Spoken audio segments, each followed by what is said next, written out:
Laying up the brakes now. So if you need a walk, just like the fall. Your bones are not even broken yet. So push yourself through without your regret.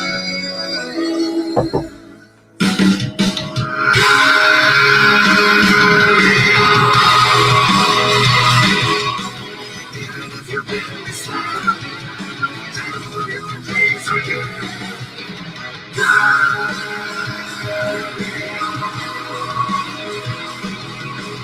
Even if you can't forget, take a quick look at yourself. Your regrets.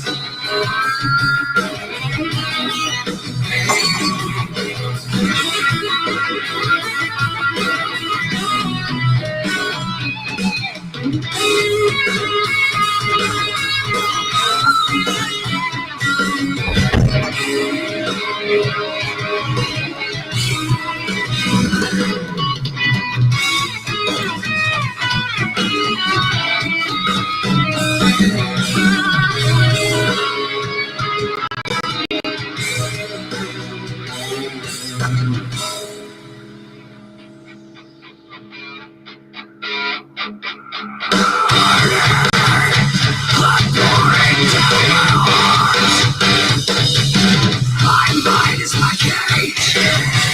I'm wrapped around the bars.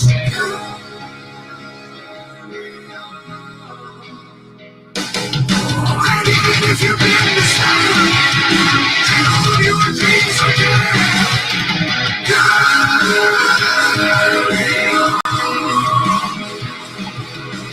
Even if you can't forget, take a quick look at yourself.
Stay alive for me. Moving on to just the same. Standing out for our rights. We don't need to supervise.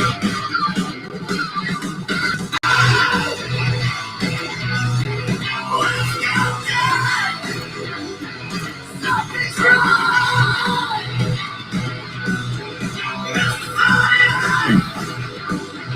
Something's done.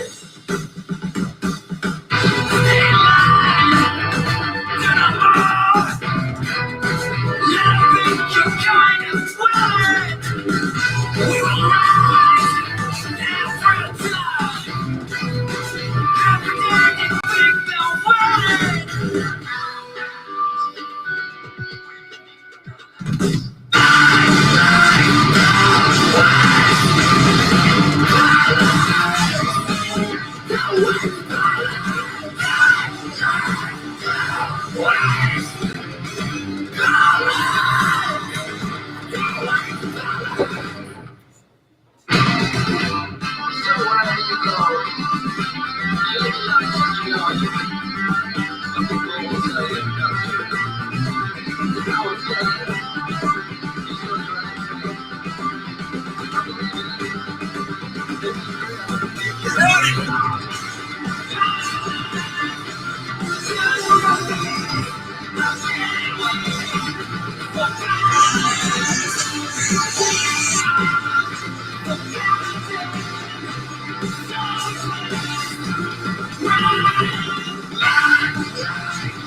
Here we go.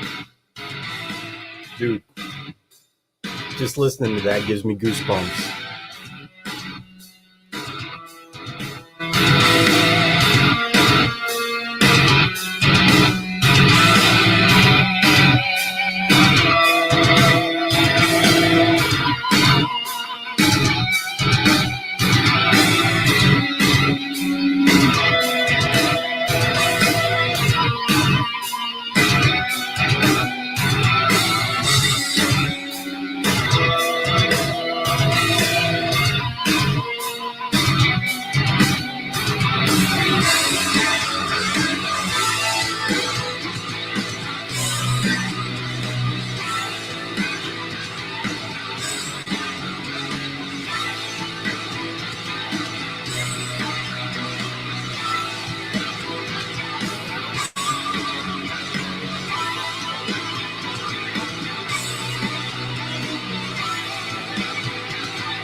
6, 5, 4, 3, 2, 1, 0.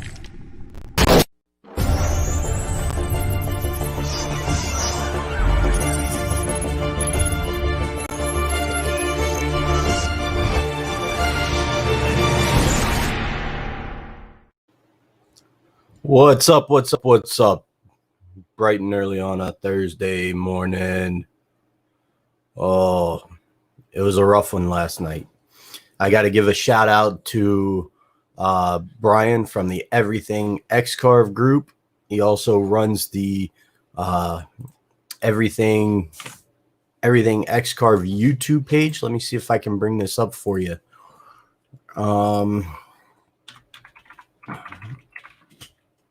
Everything X-Carve.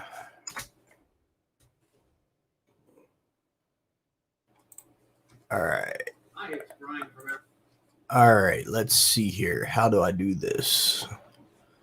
We are moving a little slow this morning because of this, man. There we go.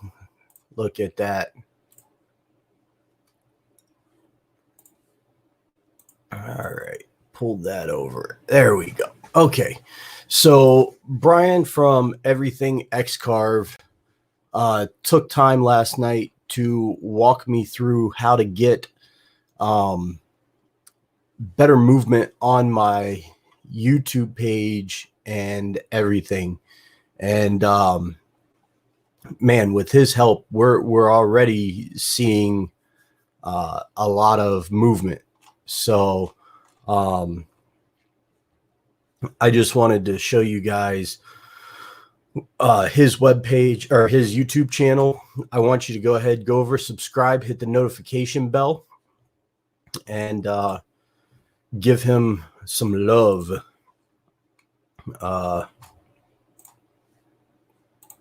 There we go.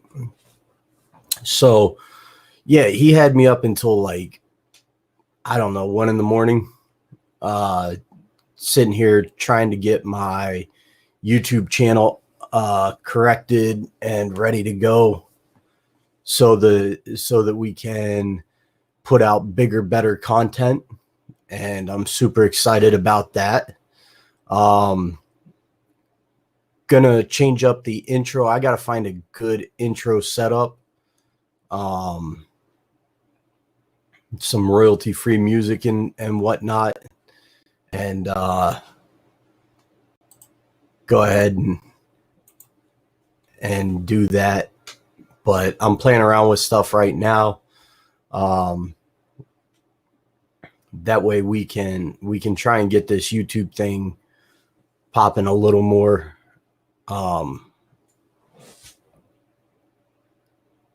Yeah, it's been a long night. Had to knock out some major Christmas stuff. Give me 1 second, guys.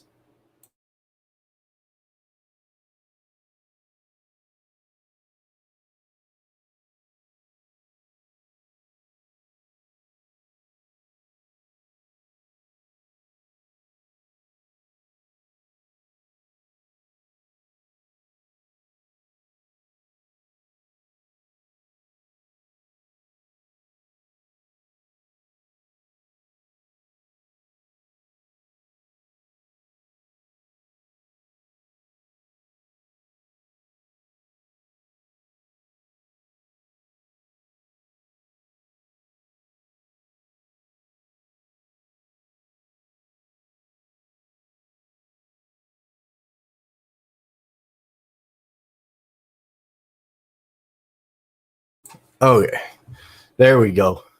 But yeah, anyways, sorry, customer coming to pick up Christmas order. I am trying to get stuff squared away this year. This year is going to be the year. You know, we're going to make this work. We're going to have all of our shows going. We're going to get our social media popping. We're going to start getting some major stuff done.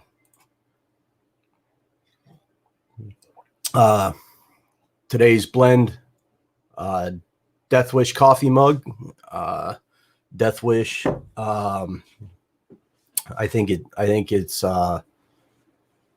Valhalla blend. So, what's up? We've got Hammerhead in the house. We got Mark. He comes to the house, picks up on information, learns some stuff. We got Copperhead Mike. Whenever I get down there, I'm going to hook up with you and Jerome. We got Uncle Carlito in the house. The sound was off because I was actually talking with a client. Morning. Take care of business. You still have a website? Yes, we do. It's Croft CNC. And if you go to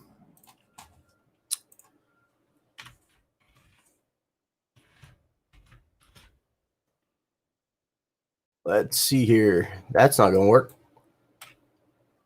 Okay.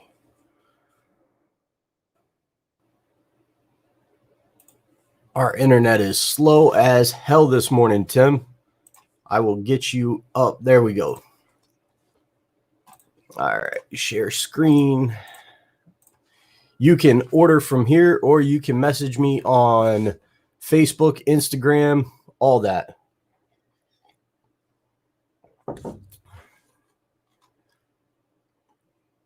Biggest seller are monograms.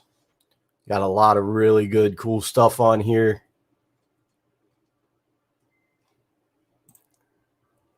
That one, I just did one of these last night.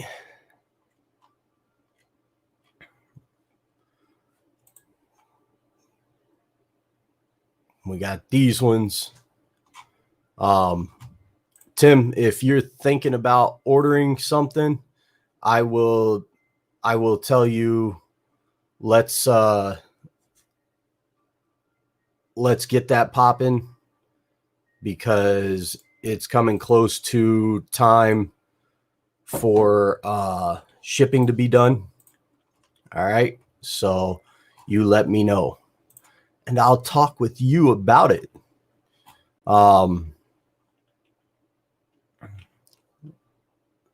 Let's see. Oh man. So today I got to do shipping. I got to get ornaments going and get those out. But after that, I'm so excited. We're going to start all the assembly and putting together the instructions for the CNC for Noobs machine. And by next week, that thing's going to be rocking. And Tim's going to give me a call later. Rock on, brother. Thank you. Tim is one of our veterans and all around cool cat. I got to meet him whenever I went down to St. Mary's, Georgia, Kings Bay Naval Base. Shout out to you guys down there. Yeah, I can't wait to get that CNC for Noobs machine running and see exactly what is it's able to do. I'm thinking probably like workbench stuff first, and then from there just in general some really cool panels for our porch, and then who knows? I have no idea what it's going to be, what we're going to do with it. It'll be fun though. I can guarantee you that. So, but yeah. So what we want to talk about this morning, guys, we got an open morning, questions, comments, concerns. We got, I want to give a shout out to Josh Boyd. He's out in Colorado. Just got his Mach 3 base CNC running. Excited about that for him. He's joining the ranks of CNC creators and makers. I got somebody wanting me to shoot to Colorado. I get my Christmas stuff done and I'll be shooting to Colorado. So anybody in the Colorado Springs area, we are going to be flying in there, putting on a class for a couple people, a private class. And then if we can set it up, I'll put on a meet and greet. I'll get a hotel conference room and put on a meet and greet for the people in the Midwest. We've got a couple guys, Dre King from First Class Flag Company. We've got Pied Piper and Uncle Carlito aren't too far from there. We've got Brian from Everything X Carve. We got Gary from Gary's Custom Woodworking. So we're gonna try and put something together. Can't guarantee you what it is, what it's gonna turn into, but then if everything works out this year, I'm gonna put on four classes. I'm gonna do one in the Northeast region, Southeast region, Midwest, and then probably like San Francisco Bay Area, West Coast, something like that. Maybe Las Vegas. I don't know. That wouldn't be bad. Do a show, a class out in Las Vegas. You guys we could stay at like the Tropicana or something. What's up, Jerry? Just trying to find different ways that we can progress the CNC community and the CNC learning, because we're entering a new realm with CNCs. With a lot of these companies, we have the ability now to transition ourselves from just run-of-the-mill garage hobbyists up to we can make our own brand, our own money. We can basically print our own money by the different projects that we do and everything. It's so weird to me. Oh, great. Hammerhead. Thank you. All right. When you are setting up a new machine, how accurate do you have to be with level? Okay. So there are a couple different levels in terms of plumb, square, and level measurements. When you're talking about level, everything is relative. Everything is relative to a horizontal zero. Okay. That horizontal zero can be 3 inches off the ground, can be 15 inches off the ground. It can be whatever. Okay. But when you're dealing with level can change based on the topography of the area of your concrete slab in that.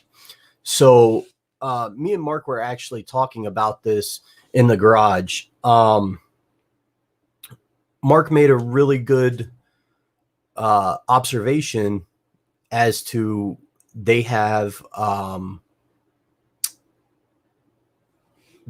huge machines where he works, and multi hundreds of thousands of dollars of machinery. And with that, they have a German company come in, set everything up, and they set it up on concrete, and the base platform has to be level within a measurement called a micron. Okay. For us, it's not that important for woodworking. The closer to level, the closer to horizontal zero you are with no deviation on each side, the better the end product is going to be. However, all that goes out the window if you know how to cut and fixture and everything like that, because you can have a bed, like a milling bed or a router bed that is off, and then put a sacrificial piece on top of it and flatten that out. And whenever you flatten that out, it's level to the machine. Okay. So there's a couple different scenarios there. Like when you put a machine together, you want that base as close to level as possible, point blank. But you also have to realize that sometimes that's not able to be done in a clear, concise manner. Okay.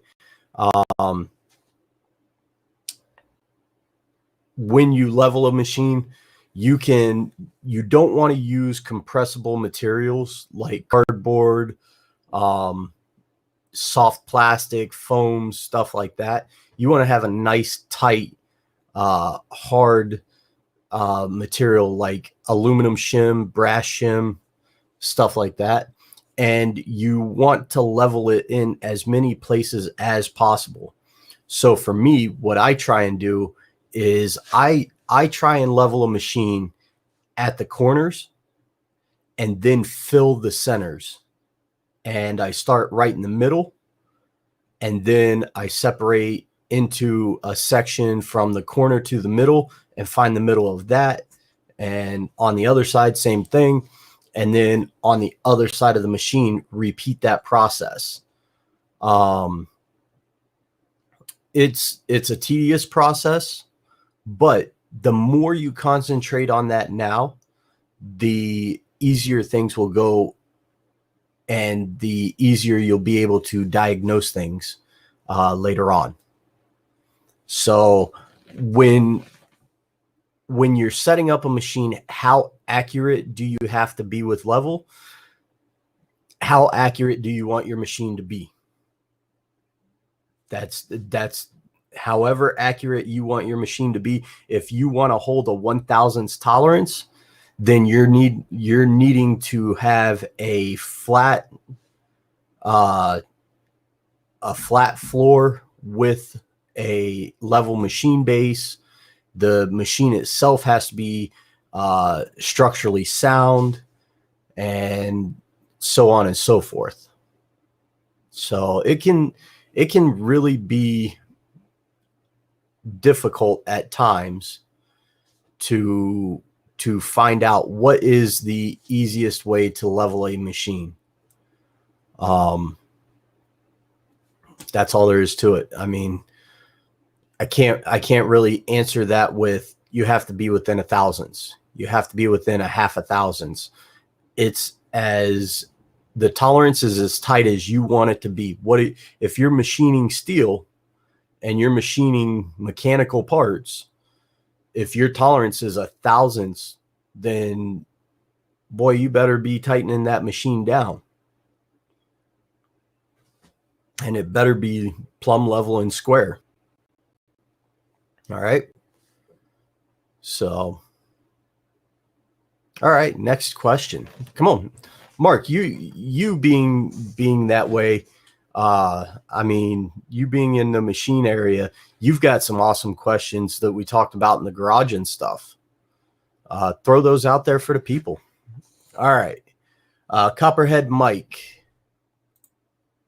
I used the bed and matched that level to the gantry. Actually, Mike, your setup, you leveled the bed, but if you're using just the Lowe's digital cube level or a water level, you're really not doing much. I mean, you have to use longer metal levels to really facilitate getting the corners. And that's the big thing. What if you have a warped bed? What if your bed is warped? You leveled it at the corners, but it's warped. You know, you've got to take all that stuff into account. So I'm a big proponent of bolt things together where you can. Torque them down and solidify them so they can't move. If you weld something, if you introduce heat into metal, it's going to warp and twist and everything. Okay? That's just the nature of the beast when you're welding. So when you're doing that, take that idea into account when you're building a frame. Build the legs, weld the bolt plates onto the legs so that they don't go anywhere, but bolt the legs to the platform. Okay? And then level out the platform from there. If the platform is welded together, now you don't have any adjustment other than cranking stuff down.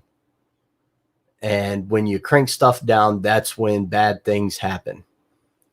So on a lot of my machines, what I'll do is I'll put screw plates, I'll put lag plates on the feet. I'll run an adjustment all thread bolt up through the bottom, weld it, and then I'll put a nut. I'll set the leg down on top of that, and then I'll have a back plate nut. And what I'll do is I'll level the machine out, bring the bottom nut up, let the machine rest on that, and then tighten down that top nut so that it compresses the leg. And with that, you have a lot of movement, a lot of leveling capabilities.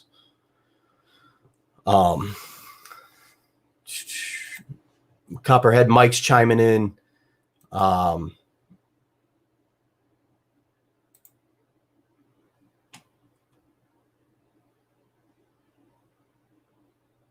Yes, Mike is getting what's called screw whip. We talked about that whenever we talked about transmission, the rack and pinion and the ball screw and lead screw and stuff. We talked about those on the show. What you're getting is screw whip.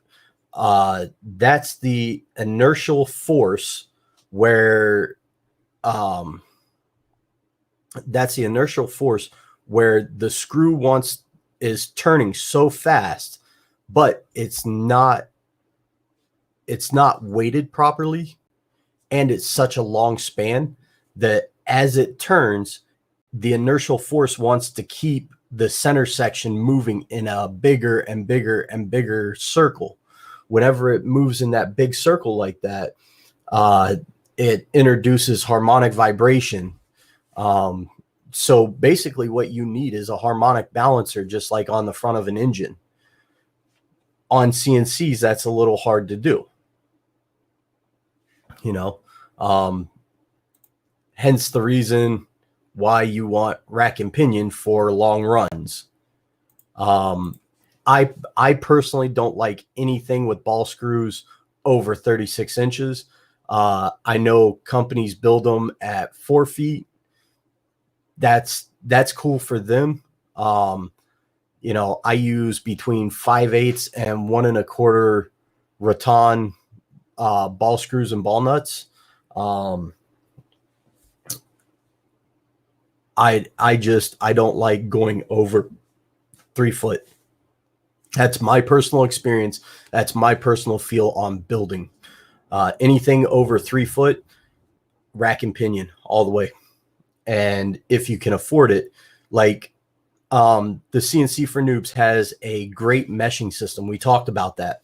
They have a great meshing system on their new design rack and pinion machine. And upgrade to that idea would be to use a helical gear and a helical rack. The only problem is you increase cost. So a lot of guys they ask me, what's the best machine for me? And I say, one that runs, one that works, one that does what you want it to do. Why?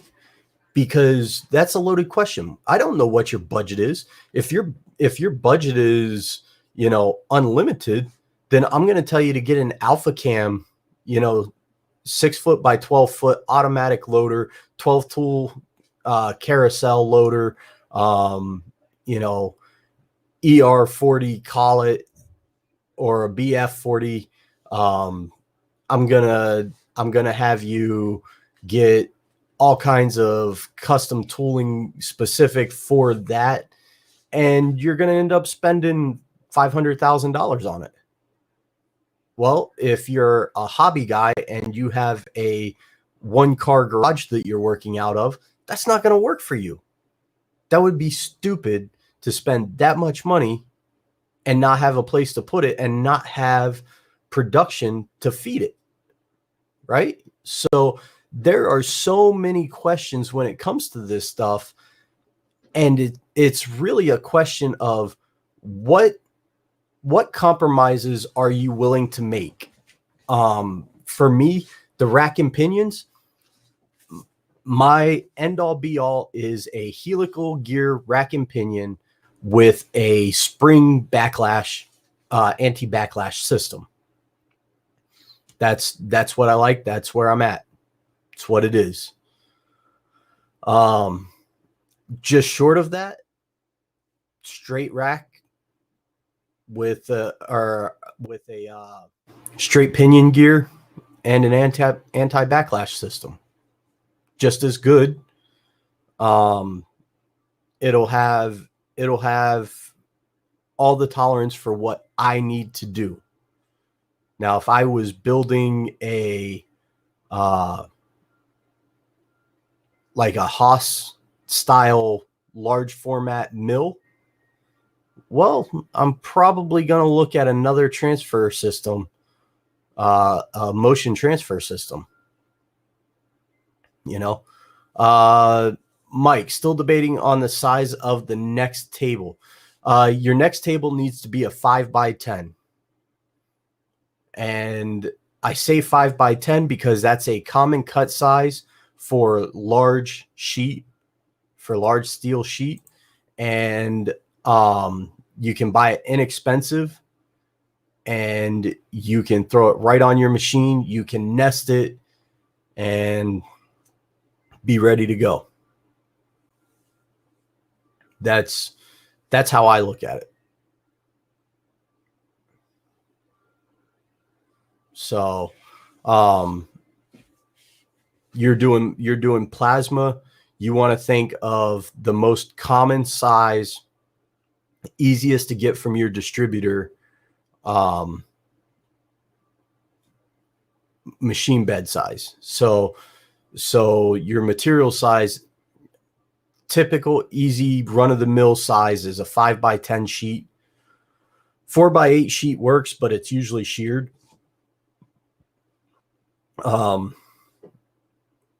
When you do stuff like this, you think about that and then you build the machine to it. For me, I know I'm going to process a lot of 4 foot by 8 foot sheets of ply for cabinets and shop stuff. So now I'm sitting here going, okay, what do I actually want out of my assembly? And for me, the rack and pinion CNC for Noobs has everything that I want for my router. My next plasma table is going to be a 5x10. It's probably going to be a PlasmaCam Samson table. Just because I like their interface. You can do a lot with it. And if you feel like upgrading it, you can. So for me, I'm going to put dual chamber downdraft in it and go from there. And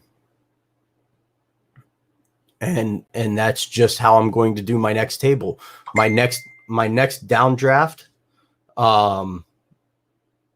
my next downdraft system is going to be a tapered downdraft with an empty box on the bottom, so that when I'm done cutting for the week, I can pull that box out, empty it into the smelting bucket, and go ahead and melt it down.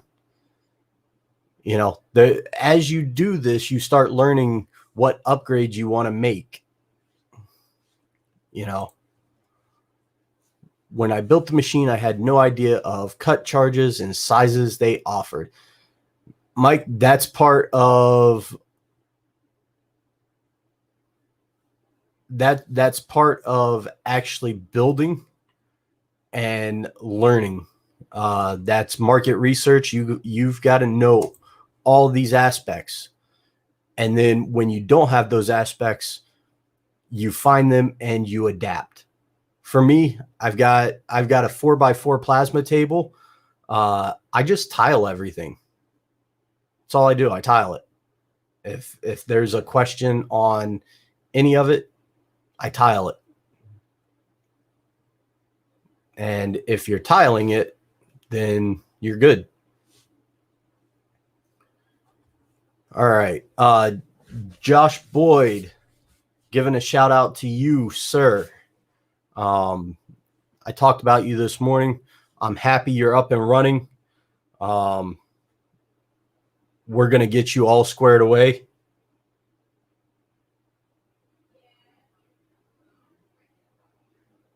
And I'm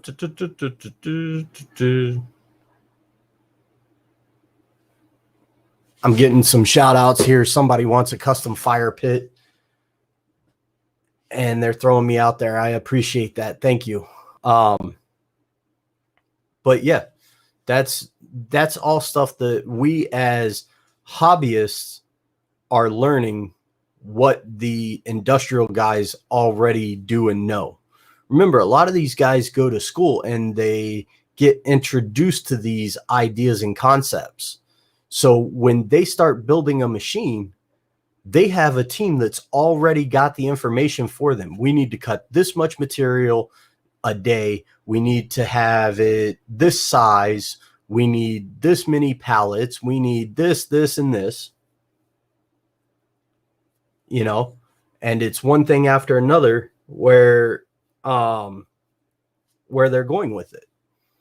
So for me, building a machine is really easy because I've built so many of them. I kind of know what my script looks like to ask questions.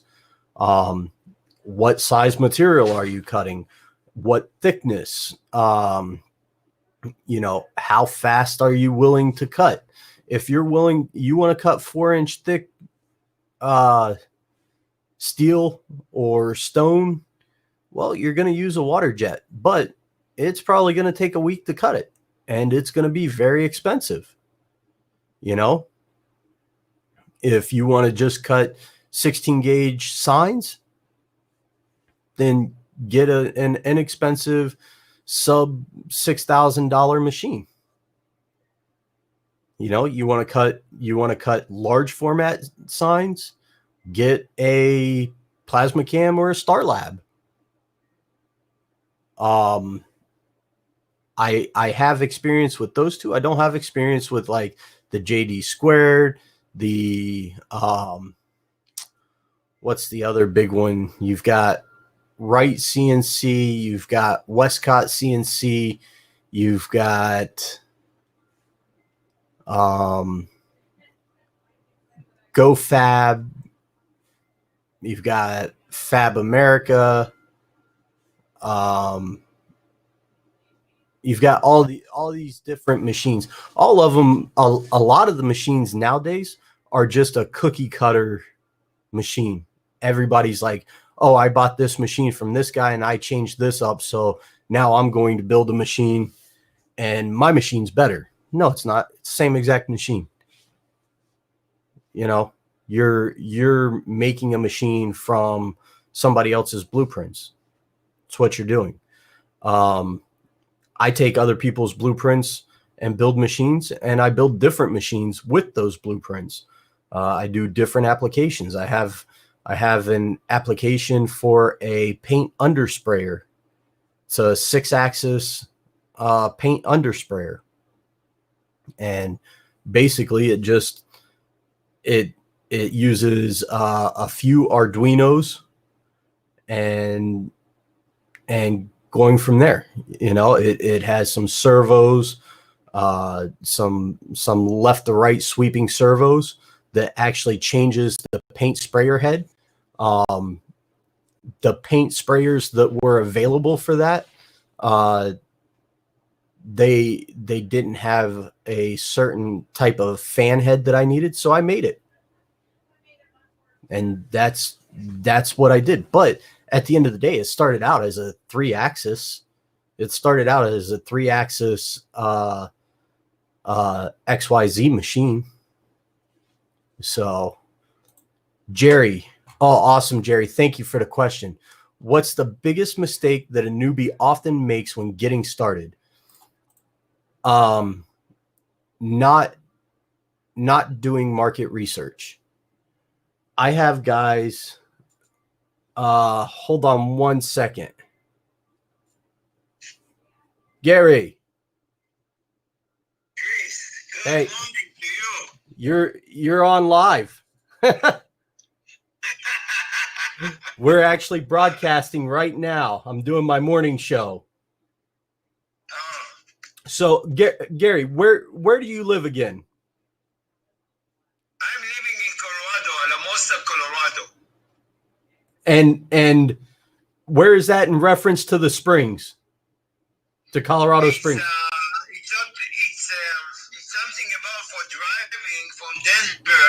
It's something about 4.5 hours, but we have a flight from Denver to Alamosa. It's something about 20 minutes. Okay. Right on. Well, let me give you a call back after I'm done. All right. Okay. All right. I'll give you. Yeah. All right, my man. Yeah, wow. You're crazy. Let's talk about before the snow is coming. Okay. I'm trying to get my Christmas stuff wrapped up for my customers, and then I'll give you a call after this and we'll talk. All right. All right. All right. Thank you, sir. Bye. See, guys, it's that easy. I'm easy to get a hold of. Gary's going to set up the class out in Colorado, and we're going to go from there. So anyways, Jerry asked, what is the biggest mistake newbies often make? They don't do their market research. I knew what I was doing whenever I came into the plasma cutting. I knew how to run it. I knew how to build it and everything. What I didn't know was who was around me doing it, what were they doing, what were their price points, and so on and so forth.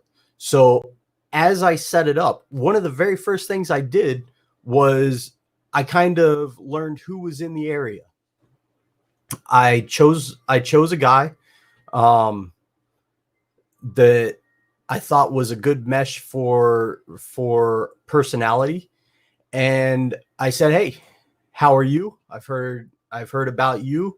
He says, "Oh, I've heard about you too. I hope your machine's going well." And we kind of hit it off. And at that time, I said,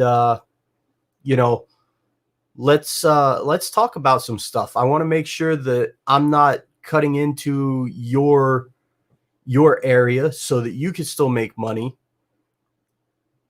but I want to make some money too. And he's like, oh, okay, well, my specialty is like vehicle silhouettes. And I'm like, oh, well, my specialty is like farmhouse, vintage industrial style home decor, like signage and stuff like that. He says, oh, I do some of that, but not much. And I'm like, okay, well, I want to do fire pits and stuff like that. He's like, that's great. You stay in that wheelhouse. I'll stay in this wheelhouse, and I'll send people to you if you send people to me. All right. We sit down at the beginning of each year. We sit down and we actually designate who's doing what shows. That way we don't overlap. And the reason we don't want to overlap is if I'm at a show and he's at a show, I'll pack up and I'll leave, because he's not going to make any money and I'm not going to make any money, because, Tom's going to run over to his booth and say, oh, I see what you got there. Run over to my booth and say, oh, I talked to that guy and he's going to do it cheaper. And then, they put us in a price war or something. Me and my counterpart don't do that. We don't price war.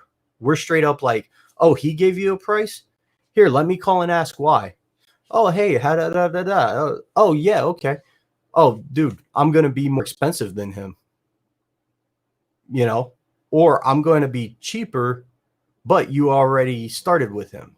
So the biggest thing is the market research to find out who's in the area and working in that environment. Like, we have a couple guys that just got machines. They didn't do any market research. They got machines. They came in and they're doing signs that we do for $60. They're doing them for $20. They're Walmarting us. But the problem is they don't have the brand and the name to do that. So they're going to chug along for about a year, 2 years, maybe 3. And then they're going to be like, I'm working my ass off for no money. It's costing me money. My machine's broken down all the time and I don't know how to fix it. And they're going to get out of it. That's exactly what happens all the time,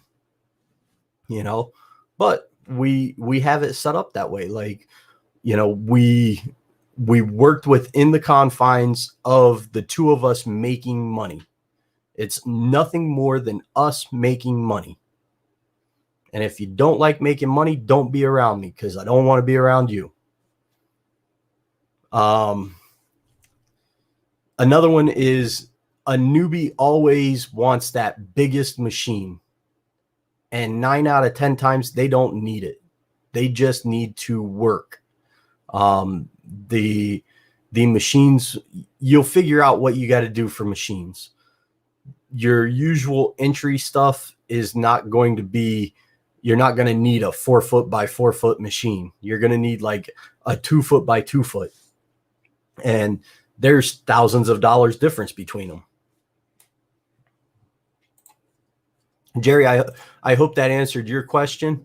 That was a real good question, man. Thank you. I tried looking that up. Within 35 miles, the best I could find was someone else with a comparable size oven for powder, and part of the reason I've picked up parts for a largest table.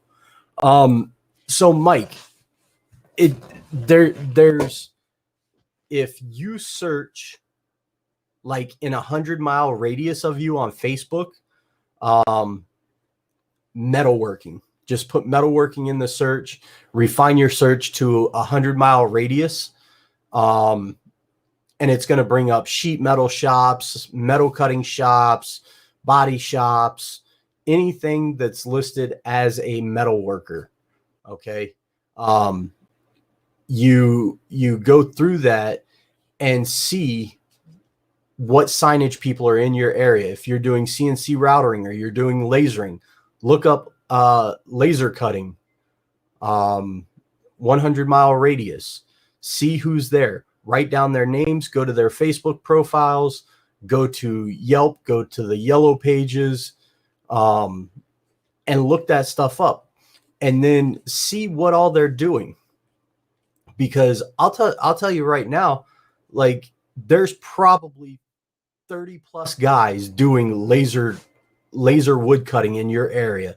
They have a glow forge and they think they are the end all be all, and they're doing so many great things and you'll never be able to compete. And lo and behold, you will. And the way I look at it is, if I want you in this industry, you'll be in it. And if I don't, you won't.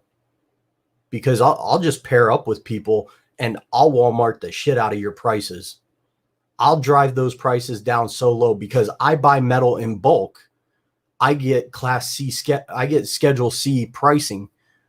I actually get distributor level pricing on my metal. So I can actually sell you metal cheaper than what you're buying it from the distributor. Okay. Now with that, I've now opened up a door where I can short my prices for X amount of time just to undercut you.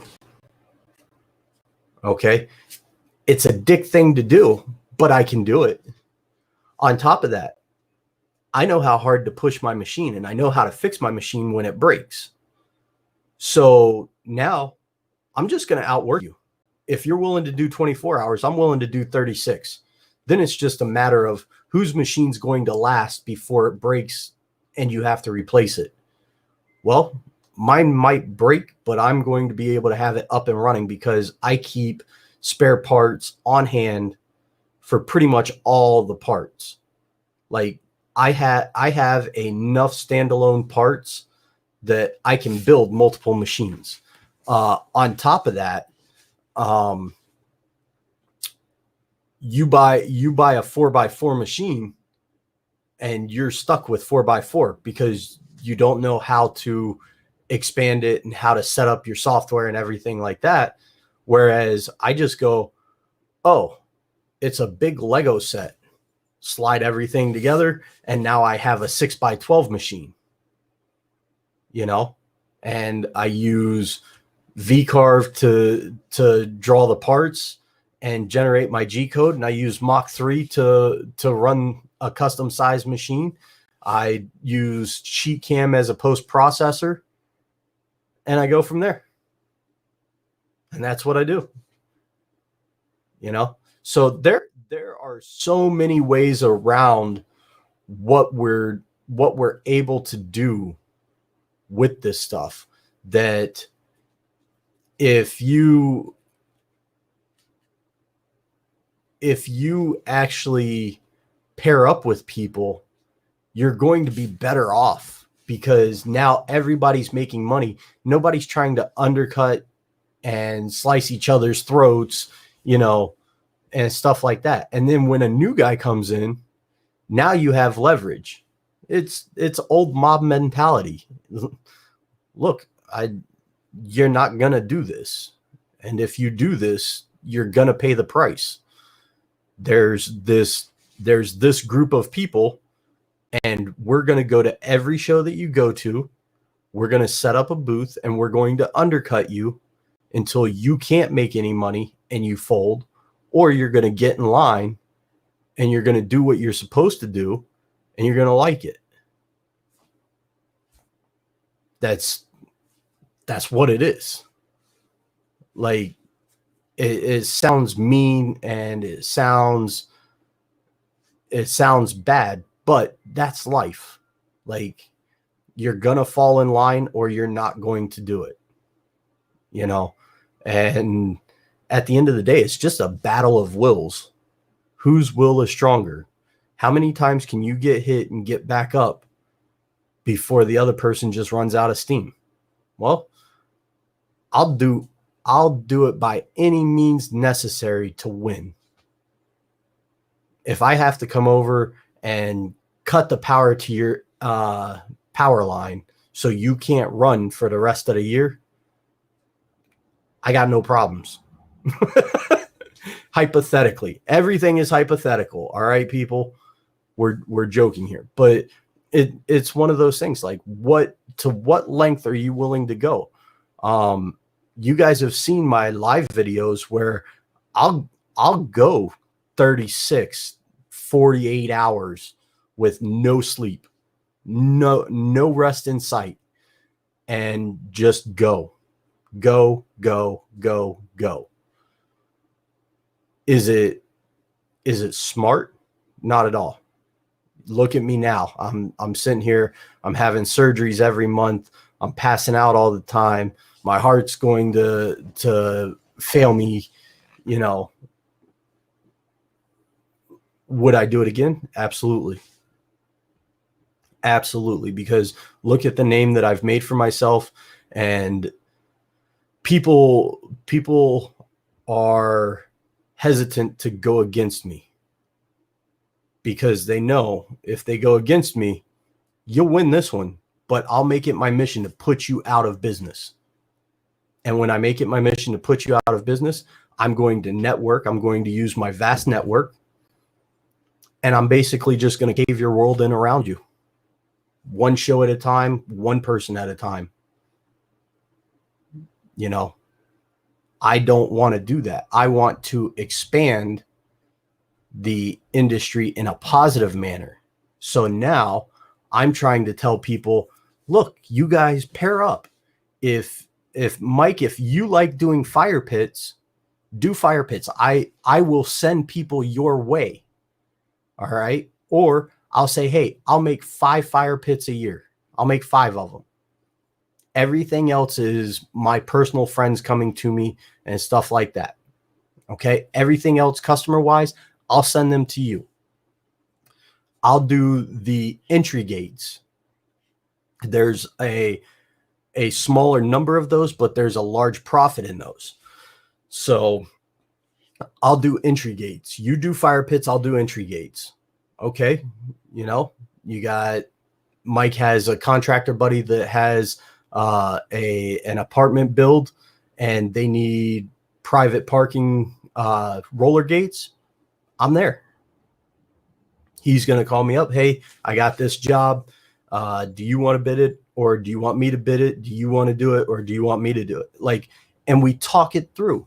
It's just like what used to happen back in the old days. You talk to people, you treat them like people, and you give them respect until there's no respect to give, and then you destroy them.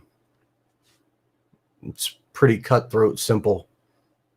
People make it more, they make it more difficult than what it has to be. Fall in line or get out.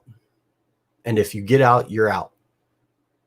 Don't come back, you know, in 2 years when you're getting ready to go bankrupt. Don't come back and say, hey, can you help me out? Can you do this? Can you do that? No. You know, or better yet, you may be the type that I cared about you at one point, so I don't want to see you fail, but you're not going to be a part of my network. So I'm going to make sure you're not going to starve, but you're not going to eat at my table. You know, stuff like that. And a lot of that goes to show like the mentality going into this. Once again, people make it much more difficult than what it has to be. I'm guilty of it. I make stuff so difficult sometimes. I don't know. People do that. It's what happens. So with that being said, I think I'm going to open up the floor to you guys and let me know what your thoughts are. I mean, it's really not that hard. If you want to get into business, do it. And if you're into business, be the best that you can be. You know, what do we got, guys? Anything? All right, I'm going to get my shipping taken care of. I'm going to get some other stuff taken care of and go from there. All right. Have a good afternoon, guys. Talk to you later.